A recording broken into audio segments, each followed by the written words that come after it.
Donnie, welcome to Change and Triumph. Before we get started, I just want to introduce you to our audience. I'm so excited to have you. Thank you for joining me. You have decades of experience in real Two estate. decades. Don't age me too much here. 2 decades. 2 decades of real estate. Okay. And you use the phrase launch control when helping investors get started. And what does that actually mean? And why is it that that's so powerful to you? It's such a powerful strategy for real estate. Yeah, great question. Thanks for having me. I appreciate it. Launch control is, first of all, we need to understand the problem. Investors come in looking to make a profit on their deals. And obviously, if you're an investor, your goal is profit. We don't want to take away from that. What launch control focuses on is the real problem I think investors are having, which is leverage. When you're first doing your first couple of deals, you're really high risk to lenders. I'm a lender myself, and we're evaluating clients on two basic things: FICO score, and which is not as important as experience. If you have no experience, no matter how good your credit is, you're going to get the lowest leverage rate. Some lenders will only lend 65% of the deal because they want to mitigate their risk. That same investor with 7 to 8 deals of experience can get 95% leverage. So where investors, especially new ones, tend to go bad is they tie up all of their capital in their first couple of deals, and they got to wait for those deals to sell before they can move on to the next deal, or they have to raise more capital either by saving up money on their own or bringing in private investors. What launch control teaches is working specifically on that issue by getting that first 1 to 3 deals of experience, which is really going to help increase your leverage from as low as 65% to, in certain cases, I can get to 95% with a couple of deals worth of experience. So it's just super important to get started with a leverage situation, and launch control works with investors to get them off the ground, thus the name launch control, and get to their first deals faster so they can get that leverage sooner. That's exciting. So take us back to the very beginning. What actually pulled you into real estate investing, lending, and consulting in the first place? Yeah, going back to the beginning, I was working in IT. I have a degree in computer information systems management, and I thought that's the path I was going to head down. I'm sitting in my cube farm with a fellow coding guy, and he's like, "You know what I've always wanted to do?" I'm like, "What have you always wanted to do?" "Flip a house." Like, that's funny. I've always wanted to flip a house too. And so the issue is, I'm one of those guys where you can't plant an idea without expecting something to happen afterwards. So within about 3 weeks, we bought a house. And come to find out that neither of us had any real experience in doing construction. So we had this fix and flip property, and now we're panicked. What are we going to do with this property that we don't know anything about construction? But thank God I had the benefit of meeting my mentor back then, who told me sell it as a fixer-upper. And that's how I listed it. I put the property in the newspaper back in the day when newspapers were still a thing. I sold it as a fixer-upper, and we got our first deal of experience extremely fast. That led to the next deal and the next deal. And today I've done over 400 fix and flips in my market, but the key really was launch control. Getting started with that first couple of deals correctly, getting them sold quickly so I could leverage that experience to get more capital to do my next deals. You know what? I love that strategy, and I just learned it after 3 decades in real estate. You don't Sure. have to actually fix up the property. Right. I never realized that. I was never taught that. That's why I love going to the local real estate investor clubs. Mhm. And I've been going to them since the 90s. I just learned, someone came, this guy, Rick, who's been in the business as long, and he said, and he taught us how to get properties from auction at pennies on the dollar. But he said, just go ahead and put them on Zillow. Yep. Just like that. And he's Yep. bought properties for $10,000, $20,000 and doubled his money doing absolutely nothing to it. So you can do something like that where you literally do nothing with all of the violations, all of the fees. He told this amazing story about a property that was in the super hood ghetto that where the drug lords and everything were literally had taken over the house and were standing in front of it. It happens, yeah. Mm-hmm. And he literally just put a sign that it was for sale in the front yard. The very next day, the drug dealer that was like had taken over the house and what made it worse bought that thing all cash. No, that's not, it is what it is. Tough one. That's a tough one, but got the job done. I don't care where the money comes from. Yeah, but that's what happened. And I said, why didn't anyone tell me about that strategy? Sure. So congratulations on that being your first, because I'll tell you, fix and flip and figuring out how to do construction is so tough. So it is really tough. And a lot of people underestimate that because you watch the flipping shows and you kind of, well, this is going to be easy or fun. It's not. And I'm not encouraging people not to learn construction because you do have to learn it. It is something you got to work through. But the more leverage you have, the less money you've got tied into the deal. And so launch control helps people to put if you're only putting 5% down, and with my lending, we pay for the rehab as well. So you're only going to have 5% in the deal. Now you've got a lot more capital to make the payments. We're paying for the rehab through our escrow program. Your cash supply stays higher. And honestly, investors who are property capitalized make better decisions than investors who put their entire life savings into one deal, and now they're trying to find their way back out. So a lot of it's the money, and a lot of it's just the mindset that proper leverage helps investors to get. You are absolutely correct. And you know what? You shared that you were flipping on average 40 or 50 properties a year. However, that came at a personal cost. Absolutely. When you watch the flipping shows, kind of going back to that, this story with me kind of started with, we were living in downtown Denver in the Spire building on the 42nd floor. I had this luxury condo and it was amazing. And I'm around all these super producers, people who have done very well financially. And if you want to paint the scene here, it's New Year's Eve, December 31st, 2019. We're sitting in the hot tub with me and my buddies, and everybody's coming out with their goals for 2020 that's coming up there. We don't know COVID's about to happen. So my goal comes out, hey, I'm going to flip 50 houses this year. Now, prior to that, we had done maybe 12 to 15 on average. So it wasn't like we had no experience, but we had not done anything at that proportion. But I was excited. We're going into 2020 with all this vigor, if you will. So COVID happens. We still managed to do 40 flips in 2020, which was great. We go on to do 47 flips in 21 and then 45 flips in 22. We were tracking to do 60 that year, but my life is falling apart. My wife and I are working 60 to 80 hours a week to keep this operation together. The days when we were making money and traveling and enjoying it were gone because all we could do was sit in the office and manage our construction crews, look for the next deal, work on the deals that were in disposition we're trying to get sold. It took over our entire life.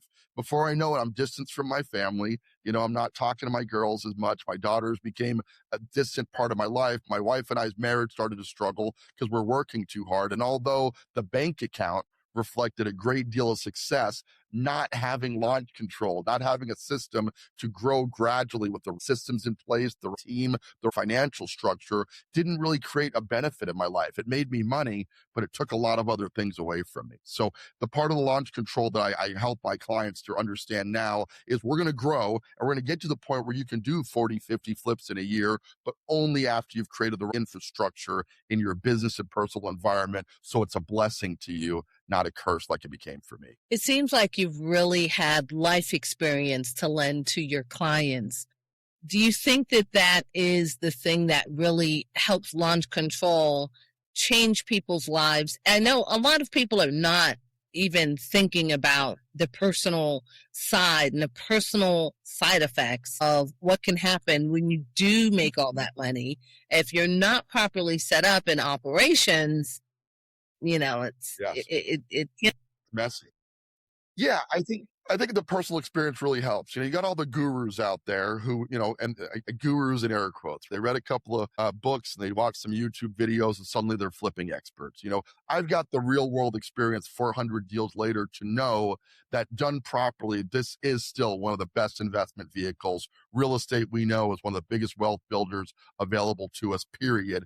But it's got to be done with controls, And it's funny because when you get a financial advisor, they immediately talk about your portfolio. How much should you have in mutual funds or stocks or bonds? But who does that in the real estate investing space? It's just not that common. People come in, I want to make a bunch of money flipping. I want to buy 80 rental properties. Well, do you? Like, do you know what owning 80 rental properties is going to do to you personally, financially? Do you understand what that's going to? People just don't get it. They just see the big numbers. So what I'm doing with my clients, really trying to help them understand, is getting started is the toughest part. But while you're getting started, you got to be building an infrastructure that provides for you that when you go to scale, when you want to really go to that 40, 50 big number, you've got the operating team, you've got the capital structure, and you've got the knowledge set and backing. So when you grow, you don't do so at a personal expense. Absolutely. So let's talk about the biggest misconception most investors have when they go out there.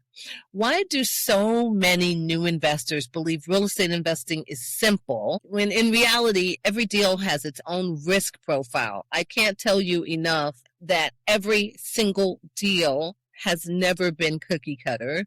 Not in the commercial side, not in the residential side. The lending is always different. The capital is always different. The owners that you're negotiating with is always different. It's a great question. And the reality of the guru industry in real estate is that it's a super dangerous space because a lot of people got into it just to sell knowledge.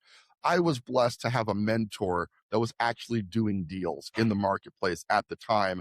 And I applied that to my practice as well. Anybody can tell you the theory of real estate investing. The theory's been out there for a very long time. Buy low, sell high. We just summed it up. It seems relatively simple. But to your point, it's not simple at all. There's a lot of moving parts in every deal. Every deal's got to be capitalized differently. The remodel's different on every single deal. The disposition strategy is different. The list of differences goes on and on. So the reason why gurus do so well is they're selling their knowledge of the theory of real estate investing. What I specialize in with the launch control program is I'm taking 400 deals of actual experience and we're applying it to that individual's current knowledge and desire set. So where do you want to get? If you just want to make a whole bunch of money, real estate investing is actually a really good way to lose money. Being frank with you, you got a lot of people who have lost their shirt doing this. So if it's just a monetary goal, it's super dangerous. What I try to do is step back with my clients and go, yes, we got to get through the first 3 deals as quickly as possible. But from a financial perspective, what's the actual goal here? What are you trying to accomplish? Do you want to build a passive rental portfolio? Well, we all kind of do. But again, if you tile your money into your first couple of deals as rentals and they're making you $300 a month each, you're getting a little extra money every month, but you're not getting rich on that. And now it's going to take you years to save up the capital to buy your next deal. So what I'm combining is a flipping strategy with a long-term hold strategy. You're using the flips to basically fund your long-term vision. But once again, you don't even want to start down that road till you build the leverage. So your flips are not using up your capital. They're providing capital, not locking up capital. When you have the higher leverage rate, you can do more flips, and more flips leads to longer term holds much faster. How do you feel about the flip to hold strategy? That's the strategy I started to put together after 2014. What I did was find those fix and flip opportunities. And then instead of flipping to another investor, so we'd buy it under one company and then we would, sell it to someone that is in our circle, of influence. I think, I don't know if I should say this, but, it would, the investment side, vehicle side is the fix and flip company. And then it went to a family member that would buy it. And then we started to have more buy and hold properties, right, cost basis. And we were able to have the buyer already lined up. So that's something I executed in my career and it worked out pretty well. Yeah, listen, I think the fact that you're shy about it is very telling because the reality is every other structure has figured that out. If you look at how many investment buying groups, you look at the banking system in general, you buy the asset from one entity and then you're selling it internally to a different entity. People think of it as gray, but it's the actual basis for pretty much every wealth building strategy in history. The only variable is us. Look at this. We are worried that we're going to violate some kind of rule. Right. Because we were taught, you got to look at the big picture on this. There's a whole dynamic where we are told that we can't do certain things that have been common in other cultures for eons. So we got to Yeah, approach that step, this setting this up. So you've got an investment buying group, a group of people who you're buying properties for, then selling them internally to your own family members, your own attorney. That's not only good business practice, that's just logic. Like, it's a very smart way to build an empire internally, but we're the only culture that doesn't do this regularly. Think about the power of that. So I love the idea of flipping our way into group wealth, cultural wealth. You're buying toxic right. assets, and then you're creating a rental portfolio, and then you're repositioning that to somebody in your own social group, your own family, and et cetera. We should be doing a great deal more of that. And I think a big part of what launch control is trying to take on is helping people to get comfortable with that. There's no rule breaking there. We have to disclose it. That is a non-arm's length transaction that you're selling it to a family member. That's the key word there, non-arm's length. It's not arm's length. So then it's just not arm's length. Yeah. Doing more non-arm's length transactions as a group across the board. We should all be focusing on doing more of that and taking care of our own. So if it's disclosed from a mortgage background, you tell me. So once it's disclosed, doesn't it limit your LTV? And then you have more issues having to prove that the property has gone up. Not in private lending. What you're referring to is a residential problem. The residential problem, when you're dealing with an FHA or a VA or government loan, that you're exactly what you just said. You're limited on leverage and et cetera. Private lending doesn't have any such restriction. Are we going to look at it? Sure. Are we going to explain why Uncle Jimmy's selling it to Cousin Bobby? Yeah, we're going to find out what's going on. Don't get me wrong. But as long as the LTV holds up and it's a solid property, we truly don't care who it's transferring to. That's a government restriction, honestly, designed to prevent wealth building. It was built and engineered to make sure we didn't share internally on our own system, right? Private lending doesn't have to play by that rule. We want to know what's going on. We want to know that it's an internal transfer, but internal transfers are very common. It is done all the time. The only requirement is that we disclose it properly, what we're doing and what our intentions are. Absolutely. Thank you for clarifying that. So you talk about helping investors avoid wheel spin. What does wheel spin look like in real estate? Wheel spin is that notion that you get all jazzed up about doing a deal, but you don't have any capital, you don't have any knowledge. And if you did find a deal, it would just generally be dangerous. And so people get into this and they get charged up by the seminars, the Pace Morbies, the Sub 2 stuff. They're ready to go, but they haven't gained enough knowledge to actually get moving, or they don't have the capital at all. We have to be honest with ourselves and say that real estate investing is a capital intensive business. But if you don't have leverage built in, if you're borrowing at 70% LTV, you got to bring in 30% down on a $200K deal. You got to find $60,000 to do that deal. If you build your leverage and you focus on that sooner, that same $200K deal at 95% leverage is only $10,000 down.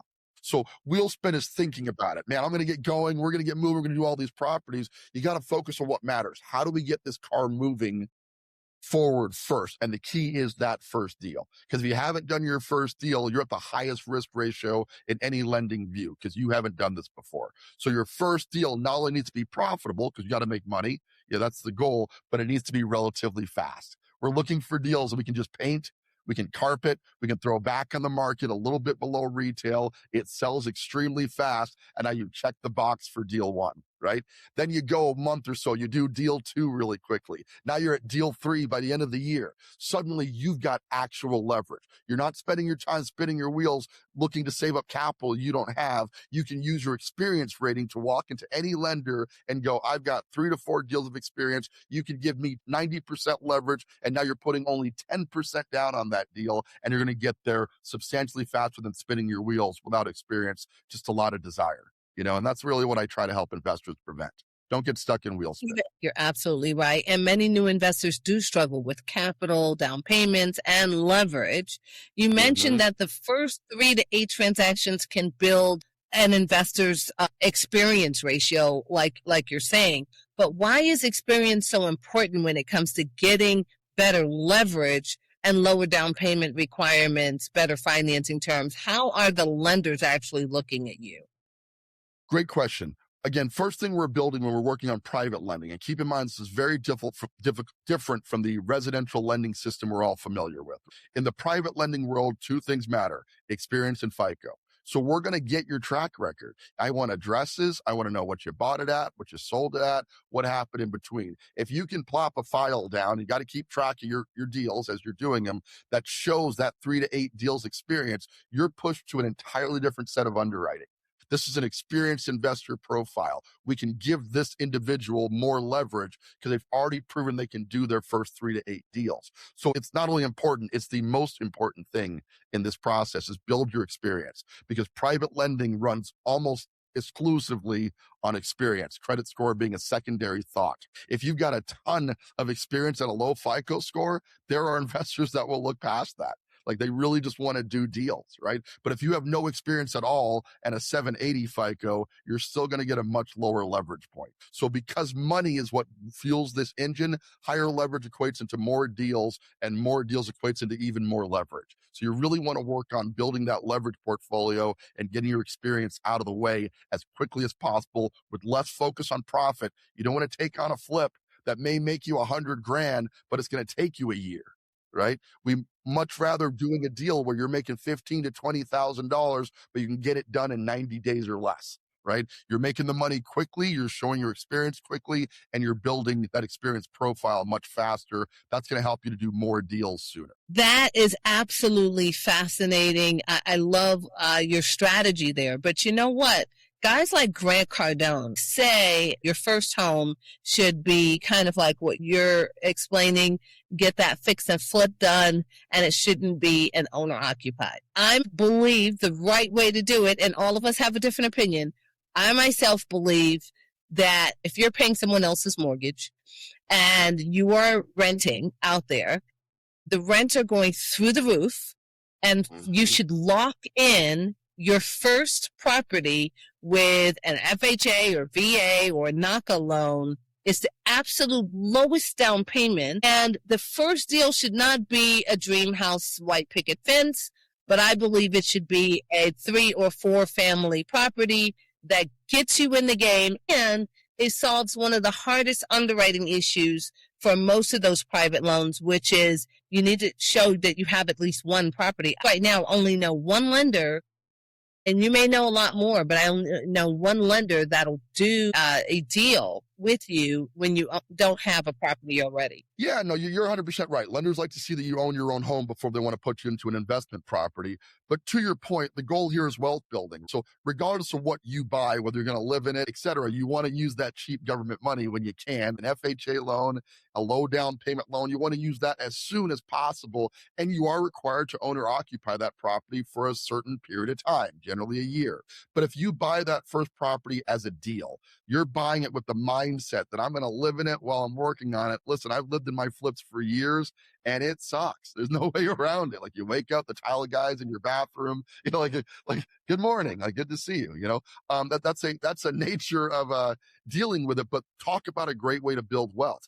Plus, you can watch the property unfold in front of you. You can manage the quality control while you're inside the property. And if you're handy enough to do the work yourself, then you can get the construction budget down to lowest level possible. That's the actual idea behind sweat equity. That's where that term came from. You're working to build equity. So there's a lot of benefits to using the government loans. The challenge that comes in is you got to get a property that will pass the FHA inspection, because if it doesn't, then you're not gonna be able to get into it. Or you got to get what's called an FHA 203K loan, where we can build in the cost of the remodel into the deal. So it's a little bit more complicated, but that goes back into the complication is where the money is made. If you're willing to take on the properties and projects that other people are unwilling to take on, you're going to get there much sooner. That first property is critical, but whether you're buying it owner occupied or not, you just want to make sure you're buying a deal and get it below market.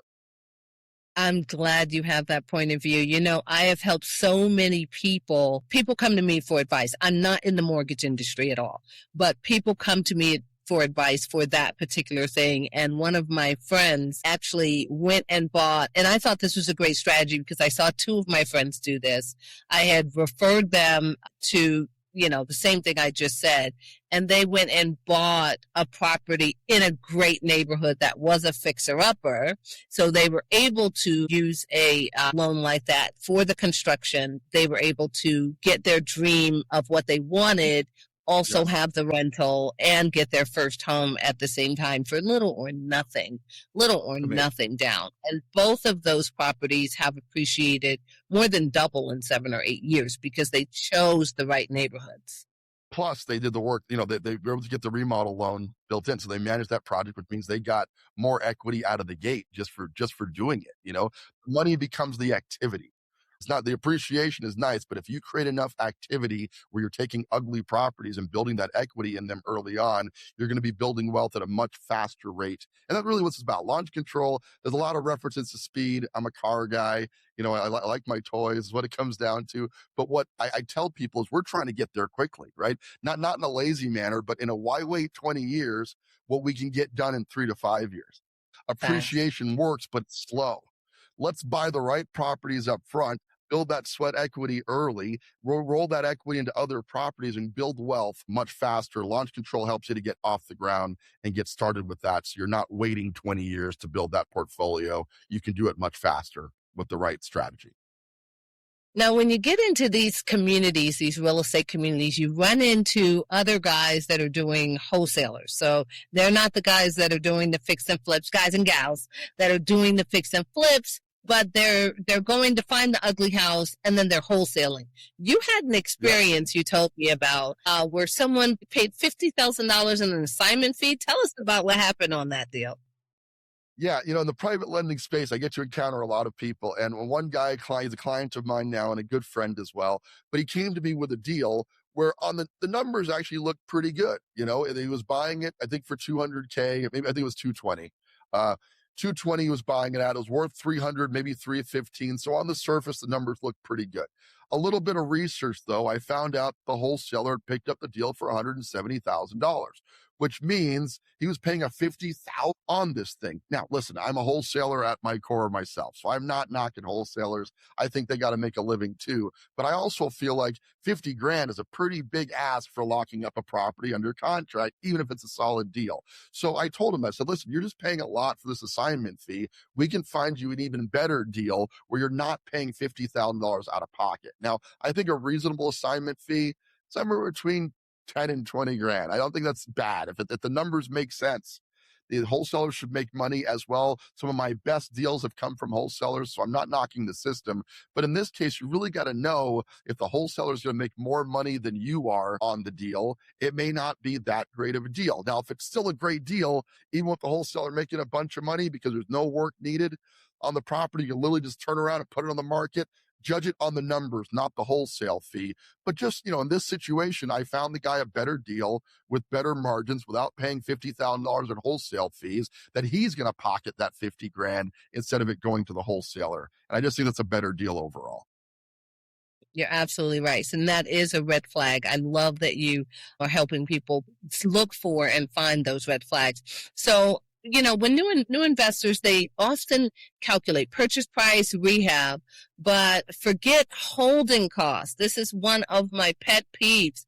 Everyone seems to forget about the holding costs. You don't know when that property is going to sell. I mean, even if you think, okay, I'm going to go ahead, I'm going to buy this property, and you're figuring all the numbers. What are some of the other red flags that you find people make in that entire calculation process? I love that. I call it my simple 3 analysis process. And basically, there are 3 numbers that matter in real estate investing from the flip side. Number 1, your acquisition price. Pretty obvious what you're paying for it.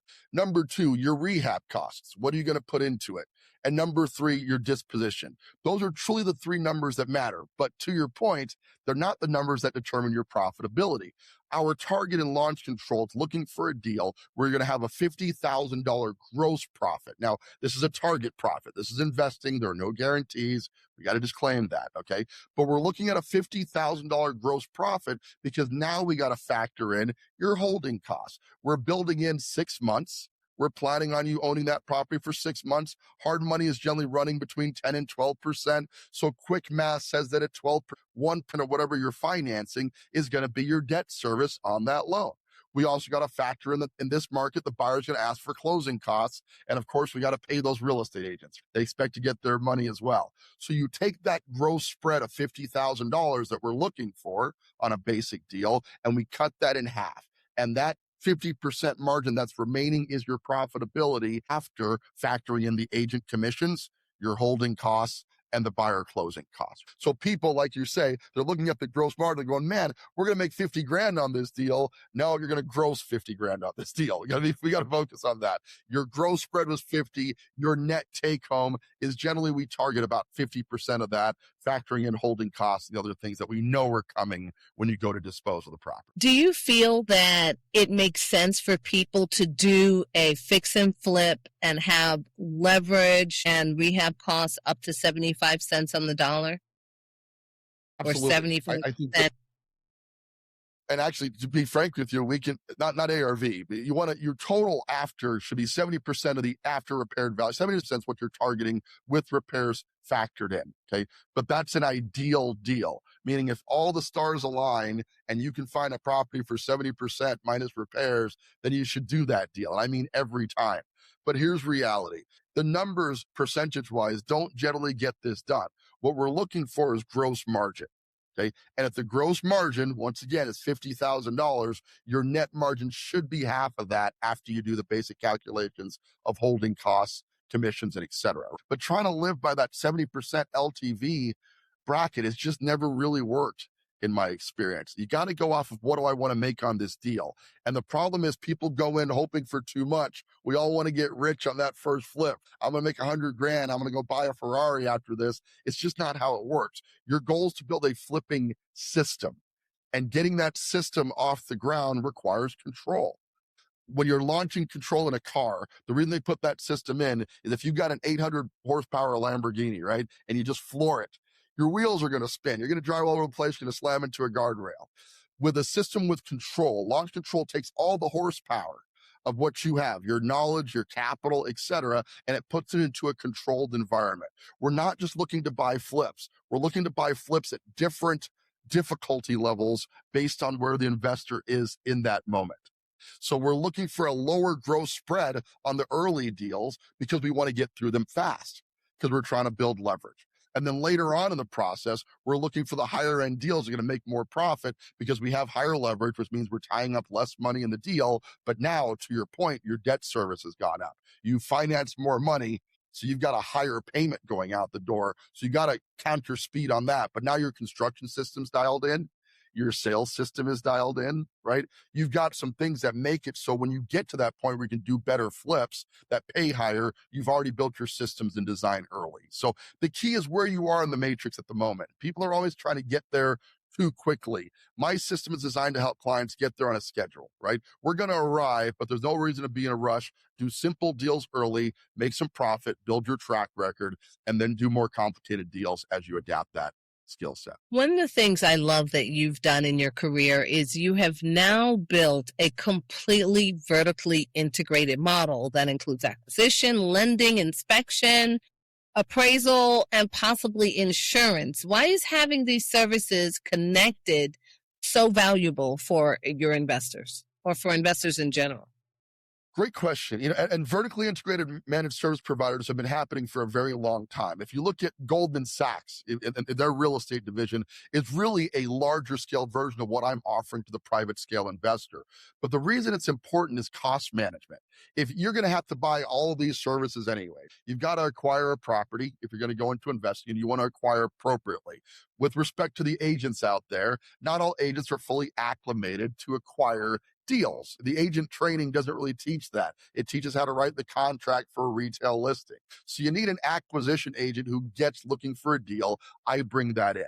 Then the analysis phase. I'm a trainee appraiser, so I'm not quite through the licensing process at the moment, but I'm halfway through it right now and booking my hours. But I can do an appraisal, right? A desktop appraisal today to give us the valuation. You could go out and outsource that to an appraiser as well. You'd pay a fee to that appraiser. We had that internally. We also own a Housemaster's home inspection franchise. So while we're in the evaluation phase, we're doing a professional home inspection on that. So during the analysis, we're determining what we're going to put into the property. A lot of investors don't have construction estimating experience, right? I certainly didn't when I got started. right? So you want to get those services, but you can pay high dollar for that. And you got to factor in the timeline. If you're looking to assemble an appraiser, a construction estimator, and a home inspection while you're trying to negotiate a hot deal in the marketplace, you're not going to make it to the finish line. So having these services all internal and ready to go at the time of acquisition means the investor not only gets it cheaper, but they get it faster. Then you have the lending part. Money is available out there, but a lot of people don't know how private lending works versus normal, regular residential lending, et cetera. That's built into the structure. We've got project managers to handle the construction, and we've got disposition agents on our team that are listing the property all across the country for as little as $2,500 out of pocket. So you can save all this money by vertically integrating all the services you're going to need anyway into one platform that allows you to do more deals faster and for substantially less cost. We're not the first person to invent this. We're just the first organization that's making it available to private investors locally, as opposed to the big guys at Goldman Sachs, the big investors out there who spent billions of dollars to create these systems. Now it's available on the consumer level through what I offer in the launch control system. That's phenomenal. Or even Blackstone or KKR. This is what all of those companies are doing. So what kind of investor is actually a good fit for your consulting model? I love that. We are taking clients all across the country, but we're definitely focused on the Phoenix and Colorado region right now because a lot of our construction systems are based in that area. So although I will consult with people anywhere, being regionally adjusted to Phoenix or Colorado or willing to invest in the Colorado or Arizona markets is a requirement right now because the systems are here. The second thing is liquidity. You need to have at least $50,000 in available resources, either through cash or HELOC. If you've got equity in your home, we can pull out that equity to work on it. But obviously that adds some risks to it, right? So your risk tolerance has got to be high enough that pulling out that equity is not going to lead you to losing sleep at night, right? We don't want people in deals who are going to have a panic attack. So you got to be very comfortable with the risk part of this. We're not ever saying that there is no risk. We're just mitigating that by doing the right deals. And the final requirement is coachability. Look, if you already know everything about how to do real estate investing, I may not be the right fit. We want to work with people who understand that they already had it figured out. They would have multi-millions of dollars in the bank already. So people who are willing to be coachable and learn this from a different perspective are critical. But if you have the desire to invest in the Colorado or Arizona markets, you've got the liquidity and you're willing to take some advice from top-notch professionals who have done hundreds of flips, I'd love to have a chat with people who are interested in pursuing that next step in the process. That's amazing. You have a consulting business for real estate investors. Why did you structure your business so that people are able to be refunded back? The design was getting commitment. A lot of people talk about wanting to go into real estate investing. And when I was an agent, which I was an agent for nearly 20 years, everybody I told about what I did was interested in doing it, right? Until it actually came time to pull the trigger on a deal. And then suddenly it's like, I don't know if I want that neighborhood. I don't like that kitchen. I'm like, no, you wanted to do this. Let's do this. So the consulting model is really about gaining commitment. I want to work with people who are committed to doing the deal. So with launch control, you're paying a sign-up fee to get going in the process. We're going to walk you through finding, figuring, funding, fixing, and flipping as many deals we can fit in that year. But on the first deal, we're rebating back a part of the fee through the commission. So if you were going to pay a full 3% commission on the back end anyway, you're getting that back on the first deal that we're doing. So your total cost of the consulting is really zero as long as you actually do a deal. The objective was avoiding people wasting the system's time. I was talking to a lot of people who wanted to talk about it and not do it. So if you're serious and you understand that you're getting the money back as a credit later on, you're going to be less hesitant actually pulling the trigger on a deal when the time comes to do so. Absolutely. And what does your team do before presenting a deal to an investor? You've got a really special process. Yeah, we do a lot of analysis. The analysis phase is a critical part of what we do here. A lot of people are working at finding a deal, but when they get a deal, they got to get the home inspection done. You got to get an appraisal done. You don't necessarily need an appraisal for most lenders now on the private lending side, but having a desktop appraisal or a full valuation is going to give you confidence in the numbers on what you're actually doing. But these things have to happen really fast. Because a good deal is not sitting on the market waiting for you to figure it out. A good deal requires speed. So we work very quickly with our clients once we've agreed to do an acquisition. And before we even bring it to the client to present it to them, we've done our analysis. Home inspection is done. The appraisal is done. The ARV analysis is concluded. So we know what the gross margin on the deal is going to be. And from there, we can speculate on that 50% margin in cost to get you to a net 50% return on the deal. Once again, we're targeting 50 grand in gross spread on every deal. So it should net $25,000 of take home profit to the client on each deal. No guarantees in investing. I got to keep disclaiming that. But the idea is we run our numbers, our analysis very carefully during the analysis phase to make sure that when we present the deal to the client, it's already decided. So all they got to do is say yes or no on whether they want to proceed with the deal. That's how you get really good deals done. You got to sit and think about it for weeks on end. By the time your thought process is over, that house is sold to somebody else for sure. That is a fact. That is a fact. For someone who wants to connect with you, what is the best next step? I'd love for you to find me on LinkedIn. It's Donny Coram on LinkedIn. I actually forwarded my personal URL, donnycoram.com, to my LinkedIn profile. Send me a message request. Let me know you heard me on the show today, and I'd love to just chat with you and see where you're at in your investment journey and see if it's a great fit for you to get started with our consulting model. Awesome. And those links are going to be in the show notes. But before I leave everyone, I want to know, after everything you've been through, how do you personally define success today? I define success as three things I'm looking for. There are three freedoms that you really want. Money freedom. Everybody knows about financial freedom. But the two that are left out are time freedom and location freedom. Listen, if you made all the money in the world, right, but you're freezing your butt off in Colorado, where I was based for multiple years, like, I'm not happy with this. Every time it's snowing, I'm going, I don't like snow. Why do I still live here? Right? That doesn't make any sense. So now I live in Scottsdale. It's a little hot right now here in June. I'm not going to lie to you. 110 is no joke, but location freedom is critical, right? And then time freedom, waking up in the morning and knowing what you get to do with your day. I like to play the guitar. I'm in a band. I'm a front man of a band. My real passion is for music. I sing with my worship team at church. If I could just play music all day, every day, that's truly what I would be doing with my time. But most people aren't even working towards time freedom. So you got to get your time and your location freedom figured out, and then you pursue financial freedom, because you're going to need financial freedom to provide for the time and location freedoms. But most people just want to make a bunch of money with no plans of what to do when they make it. So figure out, what's your time going to look like when you have all the money you want? Where do you want to live? If you got those things figured out, then we can help work on the financial models that'll help to make that time and location freedom a real possibility. But that's success for me. Financial freedom, time freedom, and location freedom. You are right. That has been what I have defined success as well. I'm actually sitting in Nairobi, Kenya right now. Cool. Because yes, and I have my home in Orlando. I also have a home in Jersey, in Belleville, and whenever I go to New York, I got places to stay, and so I can be wherever I am. And everyone goes, "Where are you?" I'm like, Carmen, San Diego. No one knows where I'm at.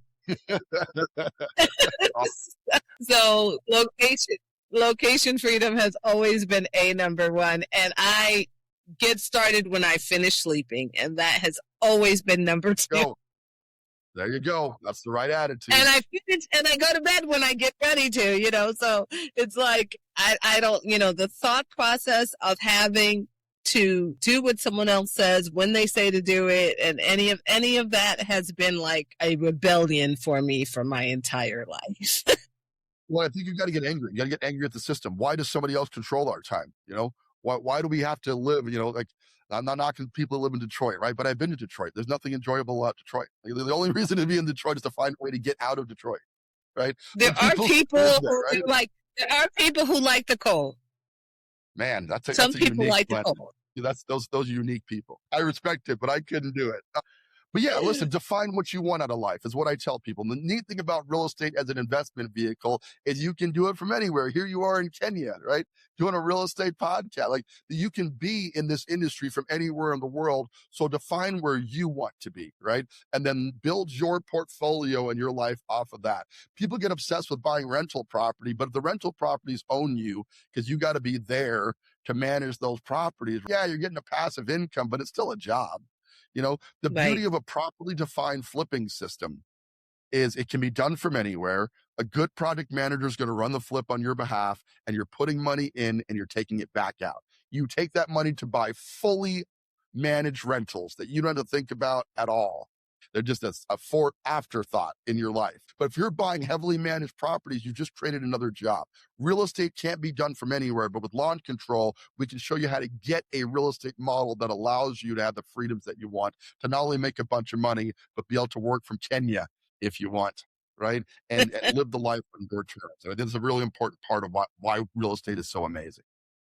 Absolutely. And, I just have one last question and then we're going to close the doors. What would you say to the investor who is chasing volume doors, flips, or income, but secretly feels overwhelmed? Stop now. Listen, as a guy who went through it, I wanted to hit the 50 flips. It wasn't just a goal, it was an obsession, but it cost me everything. Look, doing numbers for the sake of ego is not healthy in the end, right? The goal here is to structure an environment that creates the life that you want. So take a step back. Look at what you actually want out of life. Material possessions are great, but don't we really just want to be free? Aren't we looking to try to escape the rat race and get out of it? Don't create another job for yourself. My advice is get somebody who's been there, done what you're trying to do. I've done 400 flips. I've lived the life of living on top of the world and making all this money while not being happy, while not feeling fulfilled about what I was doing. And now I help people just like you to build a system that can give you time freedom, location freedom, and financial freedom, but in the right order and under the correct structure. Thank you for joining us on Change and Triumph. It has been so educational. I really appreciate you sharing your personal story with us. And do you have any closing comments? No, looking forward to hearing from you. Please reach out to me if I can be of any assistance. I'd love to work with people who are serious about getting started investing and want to get launch control.